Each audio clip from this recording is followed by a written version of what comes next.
Does anybody? We're somewhere in the book. Anybody? No.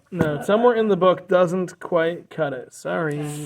Okay, so in this non-archable version, I think it's page Reish Tzadi. I think we're in Chelik Dalet of Avodas Hashem. I think we're up to, we were talking about tefillah last time. We were talking about the hormonal tefillah, not taking breaks in it, and I don't remember if we were up to Dalet or Hay. That's where I'm holding. All right, we have a general vicinity. Anybody else? That's as close as we're getting, huh? Because I remember we have not started yet the Pratei Seder Yom HaTefillah. I remember that much. And I remember in one of the last two paragraphs. Yeah, I got 303, 303. All right.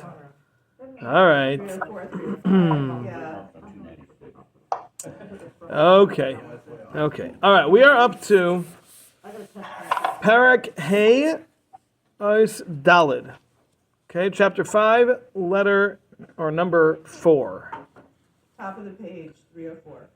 Top of page 304. Uh-oh, we out? No, there's none in there. If you go in the back, there should be one. If you turn around, the one facing right on the other side. Yeah, that one. There should be one on there. Maybe a little one. Got it? Yeah. Oh, perfect. There you go. Okay, it's not going to be the same page number, though. So, all right. So we're in section 4, chapter 5. So it's the last section, chapter 5.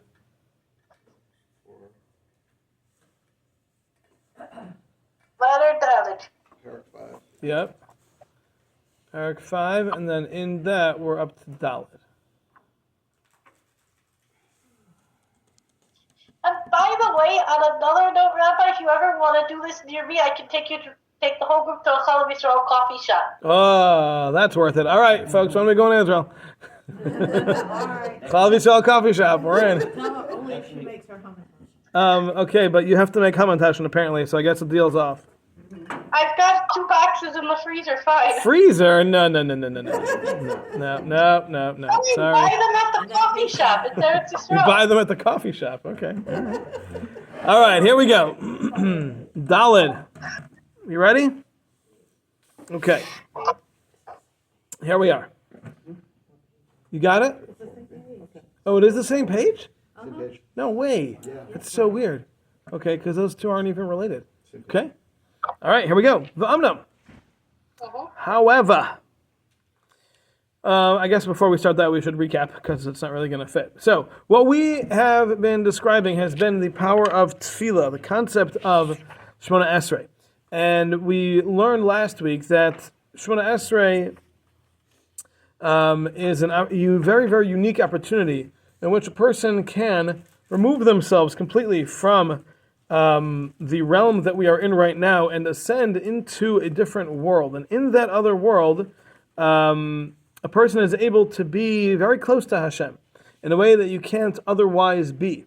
And it is for this reason that we have the ability to speak to Hashem by first name, so to speak, and that we are able to connect with Hashem in a way that we aren't able to otherwise.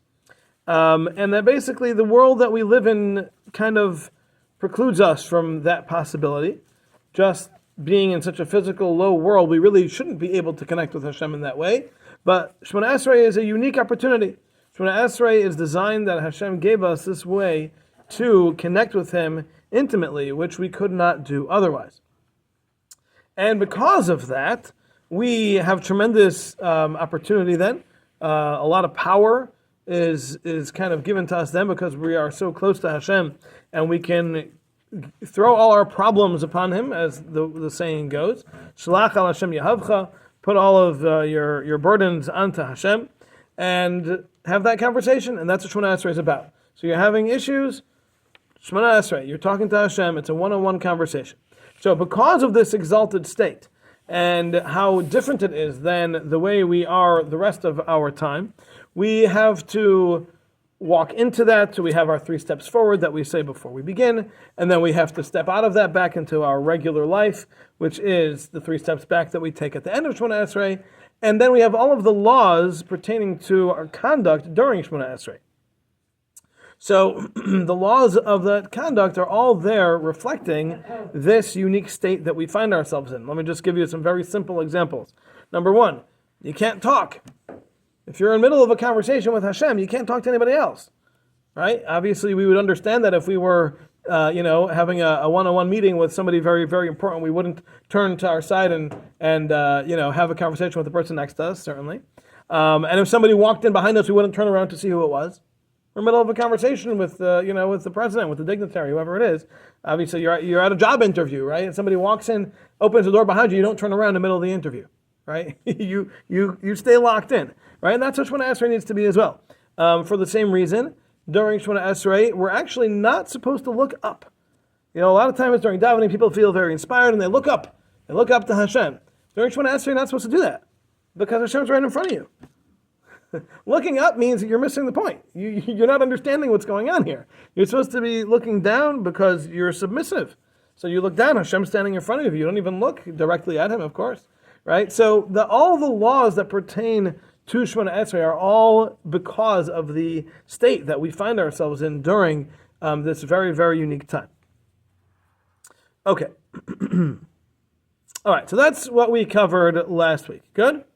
Any questions? No? Okay. All right, so let's move on here. Daled. V'amno, however, Haydiunu Chazal Hatanoim Hapratim Atzrichim Leslavis Al Tfilah. Chazal taught us all of the different conditions that are needed for accompanying our prayers, meaning Shemona Esrei, lahashlam inyana, to complete the whole idea that it should be fulfilled, it should be absolute, it should be whole. Whether we're talking about the connection, the closeness that we experience with Hashem at this time, and also in regard to the drawing down of the shefa. As we learned, Shemona Esrei, or davening in general, is the catalyst for shefa to be brought into the world. So if we don't do it right, that shefa is not going to come. So Chazal have set up the proper way to daven because they were aware of what it takes to get that shefa down here. And therefore they said, here are the rules. If you stick to these rules and you daven, you'll be able to bring down the shefa. If you decide, I'm just going to do it my way, well, it'll accomplish something, but it won't bring down the shefa. It won't. So therefore, it's very critical that we pay attention to all of the halachos that Chazal gave us regarding Shemona Esrei.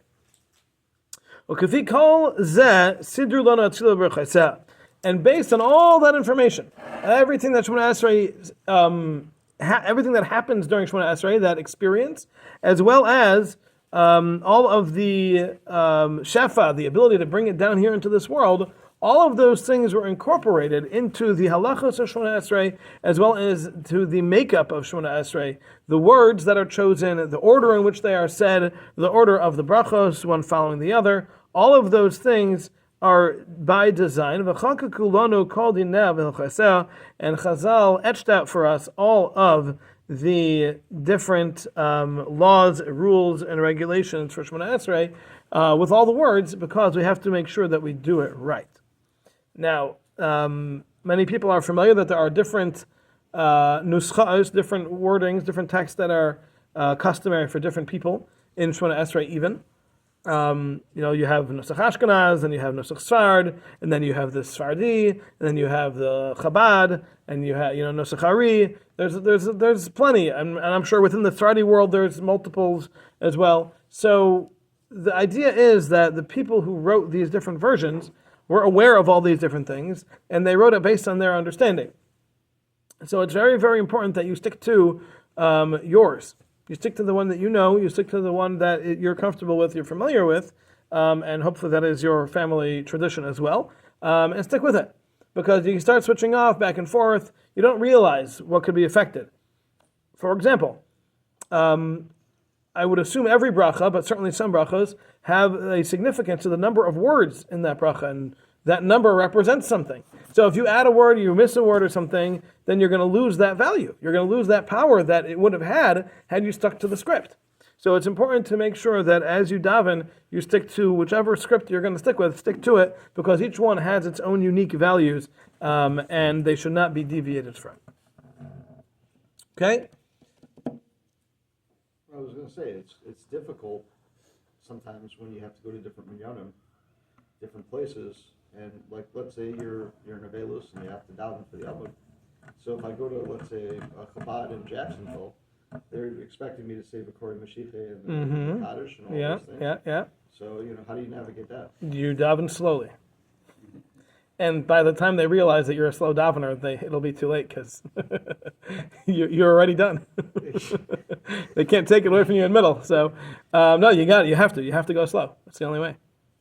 So I grew up switching off between Ashkenaz and Sfard because my family, we daven Ashkenaz, but the shul that we typically daven in on Shabbos daven Sfard, and the shul that we daven at during the week daven Ashkenaz. My school daven Sfard. So I was pretty well versed in both because I was constantly switching back and forth. So, I ended up getting both of them pretty well. But now, going back to Sfard is hard for me because it's been so many years since I've done it consistently. So, it does take time. But if you're going to be the chazan somewhere that it's not your nusach that you're used to, you just have to go slow. That's it. You just got to read the words, go slow. Sfard has a lot more words than Ashkenaz does. Ari is kind of in between. So, it's different. Okay. And the truth is that if you're really not comfortable enough with it, then you just shouldn't be the chazan, even during Avelis. You just shouldn't. Okay. And I will just mention over here that he says these are all the laws and the rules and everything. Realize that the Shulchan Aruch has simanim, chapters on the proper way to daven and everything, and one of them is dedicated to saying the words properly. How to create spaces between words, how to not slur your words, how to, make sure that you're not running words together and saying them enunciate with proper enunciation and all that, because you'd think that's common sense, but the reality is that davening is something that we do very quickly as we get more and more used to it, and we have a tendency to just start running words together. And the problem is that those aren't words anymore. Because if you run two words together, they create a word that doesn't exist. So you gotta be careful. So, and the same is if you miss a letter, you all of a sudden you've changed the meaning of a word, or you misread something. You've been misreading it half your life, and now you're listening to someone else down and say, "Oh, wait, he got it wrong." Well, check your sitter first. Make sure he's the one that got it wrong, not you. These are very important things. Okay, but with all of that said, it is very crucial that we all realize that the true service of davening is in the heart, not in the mouth. The pasuk says, that we have to serve Hashem with all of our hearts, and the Gemara says this refers to davening. So the davening is described in the Torah as the service of the heart, not the service of the mouth. So, of course, the words are important, and saying all the words exactly the way they are written is important, but the main factor, the most important thing, is what's going on in your heart. That's more important even than the words themselves. So don't think that if I'm not getting all the words exactly right, so I've missed the point. You have missed some of the point, but not the main goal. The main goal is still what's going on in your heart. So as long as you're focused and you're praying from your heart, that is the main thing. And these are all extra things that are very, very important as well, but they're not the main focus of davening. Okay? Lots of questions. I'll start with one. Can you elaborate on what that means in terms of from the heart? Obviously, you can think of it as emotional feelings and so forth, but what else? What does it mean, davening from the heart? What it means is that your heart is where your thoughts are, and those thoughts and emotions, those are the things that davening is really all about. And the words are certainly important because of all the value that they hold. But the main purpose of davening is connecting with Hashem, which is something that's not going to happen just by saying words. It has to be an emotional experience. So if that emotional part of it is there, so even if you've missed words, it's not like you've missed the whole point of davening. So you're talking to Hashem, you're connecting with Hashem. That's the main purpose of davening. Now, there's added value as we learn all this stuff. That's all happens because of the words. But the main element is still what goes on in the heart. Okay, that's one. That's very clear. Okay, number two. In this book, we're in Hay, right? Not yet. Oh, we're not. We're still in number 4? Mm-hmm. Okay, that was 2. All right, 3. Let me wait. Okay. All right, what else? We're good? Okay. All right, now let's start Hay, because somebody's very eager to start Hay. V'hinei, Chaim.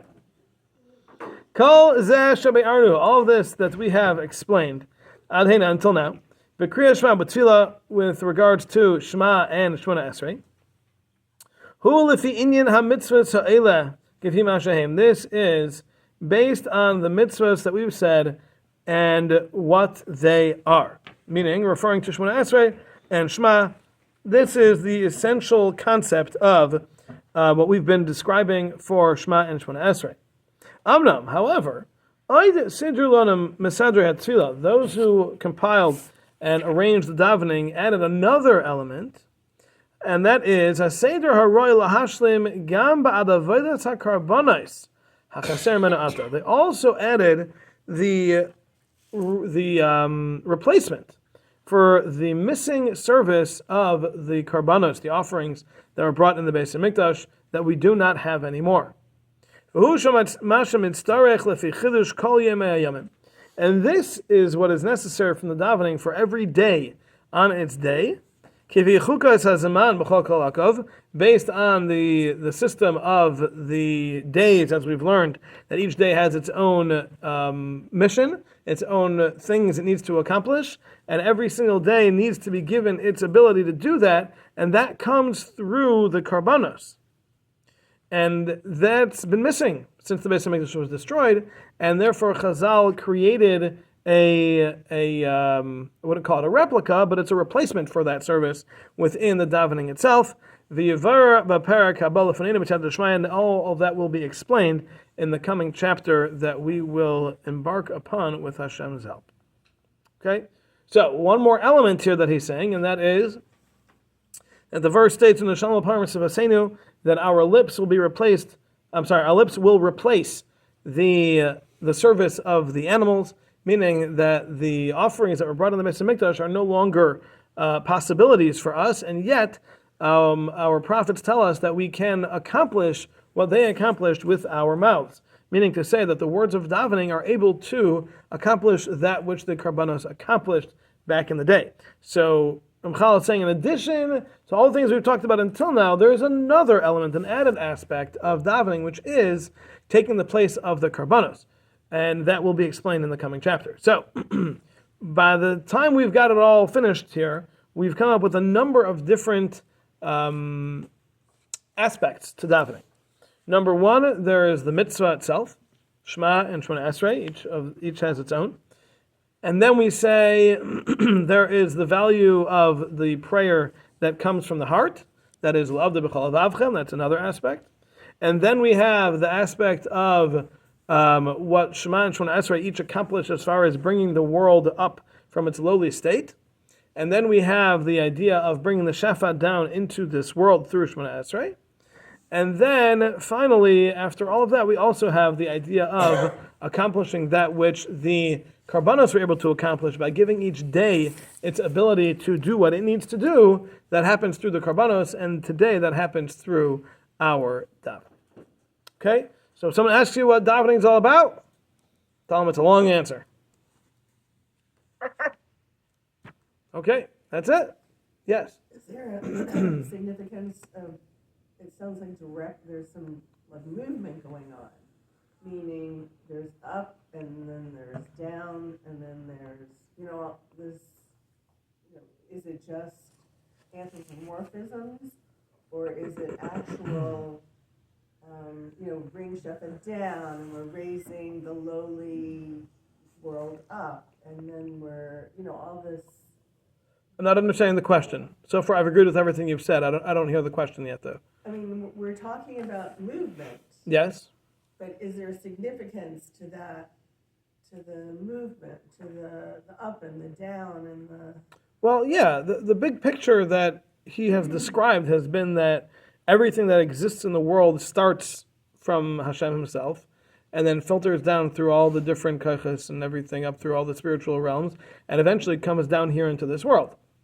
And everything that happens, everything that exists is all through that system. So the fact that we have the ability to access that system through the things that we do down here, that can go back up the chain and create change to eventually come back down, with whatever changed state, that is the process of davening. So when we're talking about up and down, we're talking about through each of the Filters, levels, realms, whatever you want to call them. Yes. angels and all those things. Yes. All those beings that we talked about, that's the up and the down is through those filters. Yes. Thank you. Mm-hmm.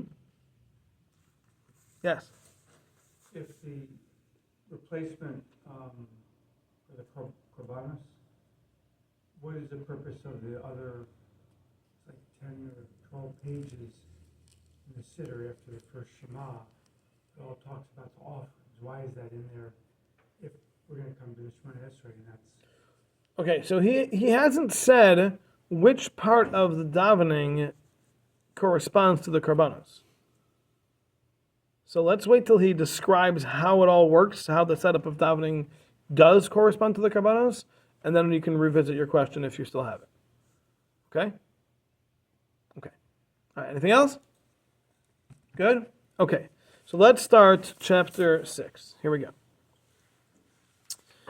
Parate Seder Hayom v'Hatfila. All right, so we're going to go through the day, and then how the davening corresponds to the day. So we're going to kind of get off topic. We're not going to be talking about davening for now. We're going to talk about how the day works, and then after that, he'll get back to the davening and create the correspondence between the davening and the day. So here we go. Sidra Chachma Al Hashem's divine wisdom arranged. Shetia Balayla Shlita Lekechas Atum. That the nighttime should be the time that there is jurisdiction over the world given to the powers of impurity, the powers of Tumah. That they can spread through all of their medium. V'shaitu anfeihem ba'olam, and their branches will spread throughout the world.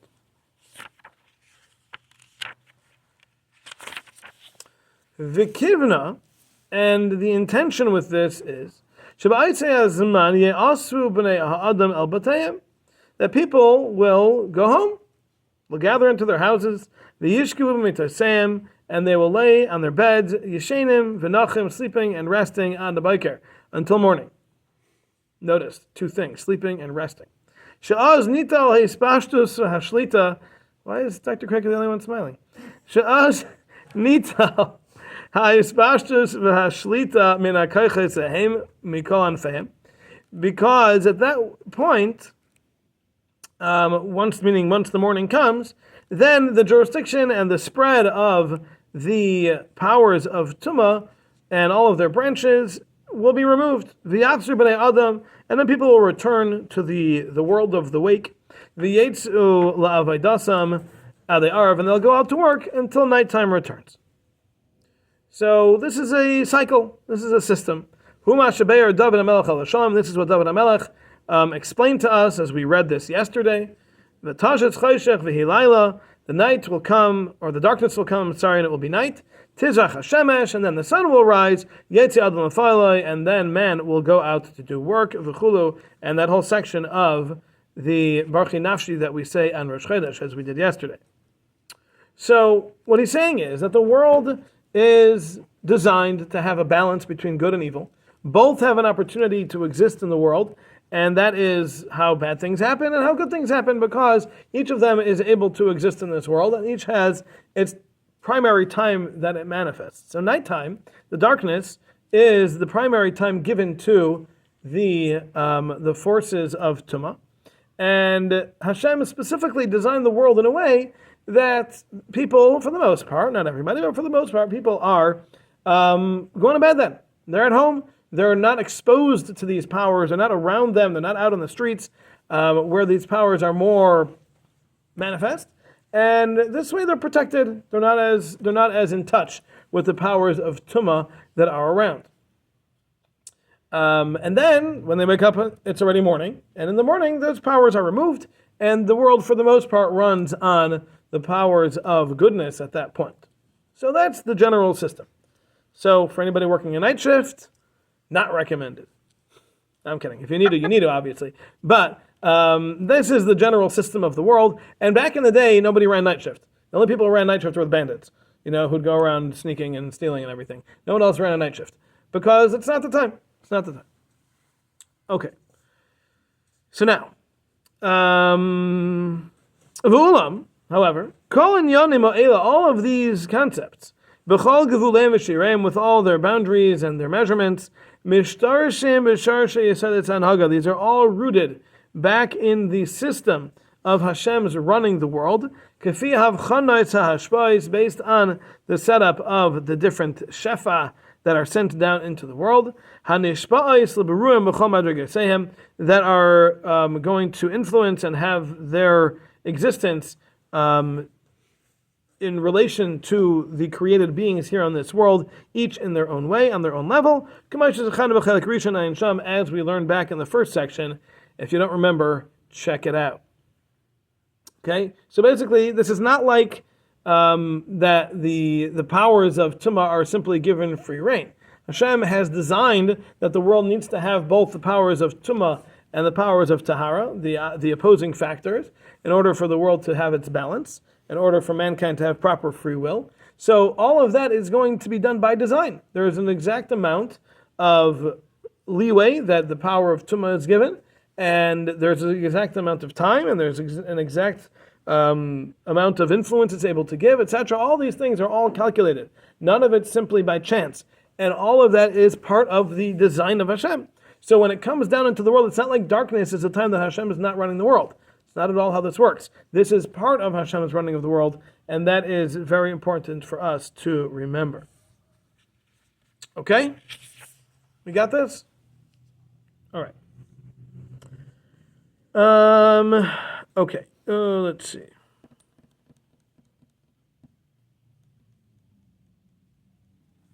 Okay. So now he continues and it says, "V'tzarach shetei dana, you have to know, she'af al pi, that even though she'al derech klal, as a general rule, noimar, we say she'alayla hu zman shlitas hakaycha se'ela, that the nighttime is the time that the powers of Tumah are able to manifest. This, in truth, is really only referring to the first half of the night. However, once midnight comes, now this is not referring to 12 o'clock midnight, this is referring to halfway through the night, from sunset to sunrise, which is called chatzais, halachic midnight. Nishpa'as hashpa'as ha'ara v'ratzam milafanav yizbar b'kol ha'olamas. This is the time that Hashem's influence, so to speak, meaning the positive influence, so to speak, begins to permeate through the worlds. And already at that point, the powers of evil are removed from the world. And their branches are cast away from the places of residence where people live.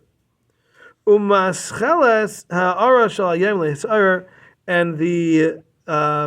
light of day and the shefa that comes from the light of Hashem that will come in the day already begins its process from halfway through the night. Ad shemeir hayom, all the way through the time that the light actually breaks the day, or breaks the night, I guess. We have what's called daybreak. And then the proper shefa is able to pour forth, and it is at that time that the day is able to be renewed. So what's he saying here? What he's saying is that yes, nighttime is the time that the powers of Tumah abound. That's where when they're out and around. However, that process ends at midnight. Once midnight comes, the process of beginning the morning has already begun. And at that time, Hashem kind of banishes the darkness, and the darkness starts to fade, and the power of Hashem's light, so to speak, begins to shine through. And as that happens, all of the powers of Tumah are removed. At least he mentions here from the places where people are, which is a very interesting concept. Without getting into the ramifications of that, but the idea is that there is a a difference between where people live and places that people don't live, just to be aware in regards to the laws of where Tumah is able to manifest and where these powers are able to manifest and things like that. So there's a difference between places of residence and other areas. But at least from the places of residence where people are, that power ceases already at midnight. And once midnight comes, the powers of the light begin to permeate the world. And it's kind of in a neither here nor there state until morning. So the second half of the night, it's when the darkness is already being removed, the goodness is starting to come in, but it's not really there yet. So it's kind of neither here nor there. And it's once the morning actually comes, once the sun begins to shine, that is when the day is able to renew itself, meaning that the shafa that we've been learning about that is necessary for every day to do what it needs to do, to have its power for the day, that needs to be in a cycle. That happens daily. That, as we say in davening, Hashem renews creation every day. And as we learned about that earlier, that's how we have Shema every morning. That's how we have Shema Esrei every day. Because that power of renewal needs to be there on a daily basis for every day to have its abilities. So that moment is the moment of sunrise. When the sun comes up, that's when the day is finally able to have its full power, and it's that point that the day is renewed. It's given its ability to exist for the day and accomplish what it needs to accomplish for that day. So again, from the beginning of the night until halfway through the night, that's when the powers of Tumah are around. From halfway through the night until the morning, that's when the Tumah is gone, and the light just begins the process. Once morning hits, that's when the light finally has its breakthrough moment, and that's when the day is able to receive its shefa to accomplish its day's work. Okay? Is this very, very obvious now? Very clear? So that's the meaning that you go to daven so early, is because that break there has a meaning. Right. So he hasn't gotten there yet, but I'm sure he will, because this is just setting up the day, and then he's going to see how that connects to the davening. But yes, the ideal time for davening is with sunrise. Shemona Esrei should be at sunrise. Shema should be just prior to sunrise, and Shemona Esrei should be at sunrise. And that's the purpose, because that's when the shefa is greatest, is when the day is finally able to break through. That's when the renewal for the day happens, and that's the ideal time to be davening. Okay, yeah? The prayer at after midnight, Tikkun Chatzos? Chasos, Mm-hmm. is that having a relationship to why it's so late because of this? Absolutely. Absolutely. Tikkun Chatzos, which I haven't gotten there yet, and he may describe it. Tikkun Chatzos is a prayer that we say, some people say, which is about the rebuilding of the Beis Hamikdash. That is said at Chatzos, at midnight, because of this exact reason, because that's the moment in which the powers of impurity cease, and that's when things start. The process of the cleansing and the starting over begins at that moment, and that's why Tikkun Chatzos is said that. Yeah. There's a whole piyut in the Haggadah about listing different nisim that happen at Chatzos also. Yes. Everything from Haman coming to Achashverosh to Yitziat to the Makas before. So the whole list, I don't remember all the list of the nisim.